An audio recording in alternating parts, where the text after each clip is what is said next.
Abu Sufyan became the de facto leader of the Quraysh after the death of Amr ibn Hisham at Badr 9 months prior. Wanting to avenge the Meccans' losses at the Battle of Badr, he marched upon Medina from Makkah on the 10th of December 624 CE with a force 3 times stronger than that of the Meccans at Badr. The Battle of Uhud was the second military encounter between the Meccans and the Muslims and the first one in which the Muslims were on the defensive side. The Muslims readied for war soon afterwards and the two armies fought in the valley below the northern face of Mount Uhud.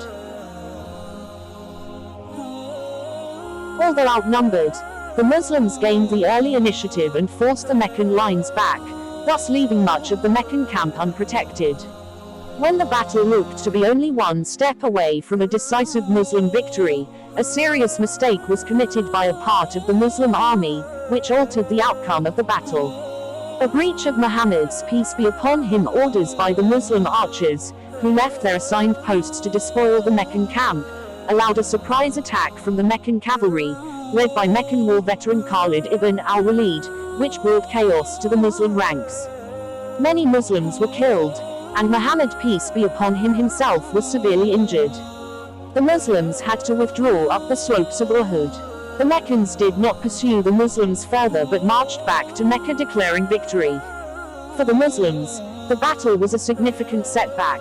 Although they had been close to routing the Meccans a second time, their breach of Muhammad's orders in favor of collecting Meccan spoils reaped severe consequences.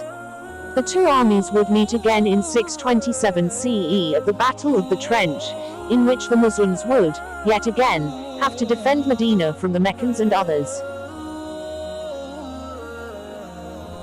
At the Battle of Badr in March 624 CE, the Meccans lost 140 of their men, 70 were killed, while another 70 were taken captive, including Amr ibn Hisham, Muhammad's antagonist, who led the army at Badr against the Muslims.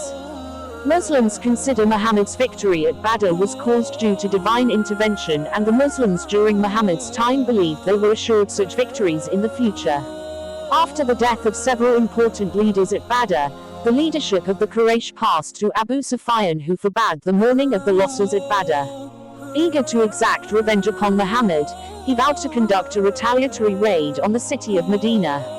Several months later, Abu Sufyan accompanied a party of 200 men to the city, obtaining temporary residence with the chief of the Jewish tribe, Banu Nadir, and learning more about the situation in Medina. He and his party then left Medina, burning down 2 houses and laying waste to some fields in fulfillment of his vow. Further skirmishes between the Meccans and the Muslims would occur thereafter. A few months later, Abu Sufyan gathered a combined force of over 3,000 men to retaliate against the Muslims for the losses at Badr.